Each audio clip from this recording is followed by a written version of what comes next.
Michael Jackson 150 साल जीना चाहता था। किसी के साथ हाथ मिलाने से पहले दस्ताने पहनता था, लोगों के बीच में जाने से पहले मुंह पर मास्क लगाता था। उसकी देखरेख करने के लिए उसने अपने घर पर लगभग 12 डॉक्टर नियुक्त किए हुए थे, जो उसके सर के बाल से लेकर पांव के नाखून तक की जांच दिन प्रतिदिन किया करते थे। उसका खाना लेबोरेटरी में चेक होने के बाद उसे खिलाया जाता था। उसको व्यायाम कराने के लिए 15 लोगों को रखा हुआ था। माइकल जैक्सन अश्वेत था। उसने 1987 में प्लास्टिक सर्जरी करवाकर अपनी त्वचा को गोरा बनवा लिया था।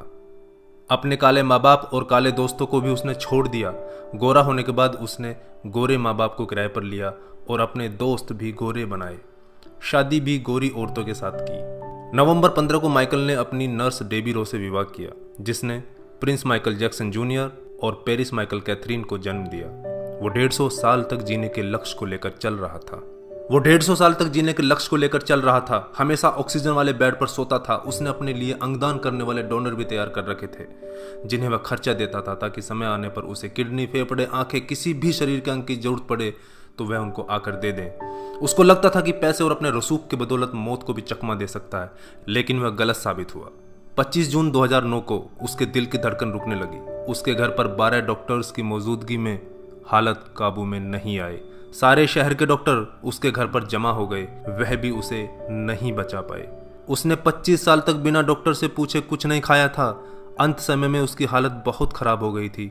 50 साल तक आते आते वह पतन के करीब पहुंच गया था और जून 25, 2009 को वह इस दुनिया से चला गया। जिसने अपने लिए 150 साल जीने के इंतजाम कर रखे थे, उसका इंतजाम धरा का धरा रह गया दोस्तों। जब उसकी बॉडी को पोस्टमार्टम हुआ तो डॉक्टर ने बताया कि उसका शरीर हड्डियों का ढांचा बन चुका था। उसका सिर गंजा था, उसकी पसलियां, कंधे, हड्डियां टूट चुके थे। उसके शरीर पर अनगिनत सुई के निशान थे। प्लास्टिक सर्जरी के कारण होने वाले दर्द से छुटकारा पाने के लिए एंटीबायोटिक वाले दर्जनों इंजेक्शन उसे दिन में लेने पड़ते थे।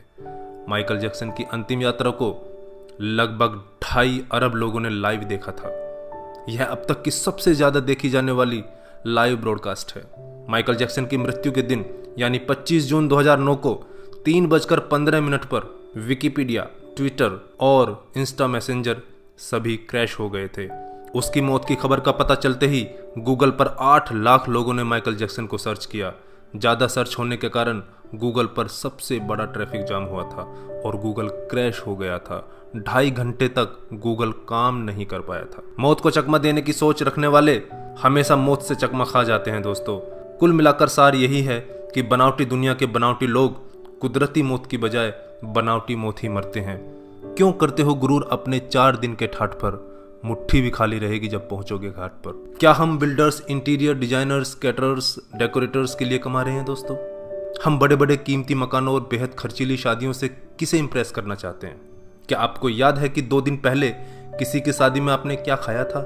जीवन के प्रारंभिक वर्षों में क्यों हम पशुओं की तरह काम करते रहते हैं और काम में जुटे रहते हैं? कितनी पीढ़ियों के खान पान और लालन पालन की व्यवस्था हम करना चाहते हैं?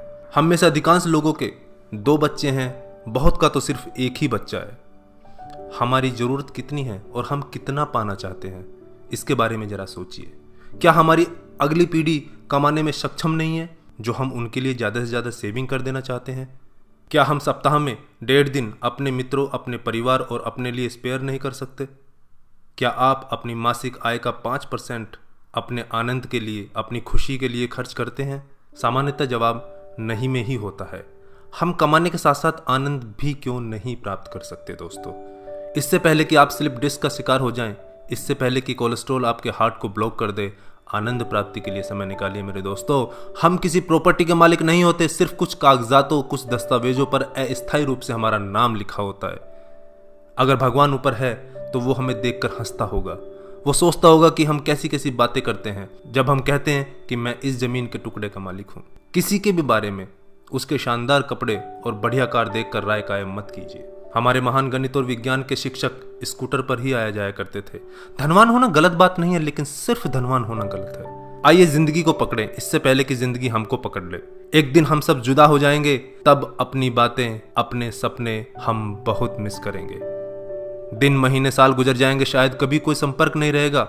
एक रोज हमारी बहुत पुरानी तस्वीर देखकर हमारे बच्चे हमसे पूछेंगे कि तस्वीर में ये दूसरे लोग कौन हैं। तब हम मुस्कुराकर अपने अदरस आंसुओं के साथ बड़े फक्र से कहेंगे, ये वो लोग हैं जिनके साथ मैंने अपने जीवन के बेहतरीन दिन गुजारे थे। मेरे दोस्तों, जीना सीखिए। धन्यवाद। जय हिंद।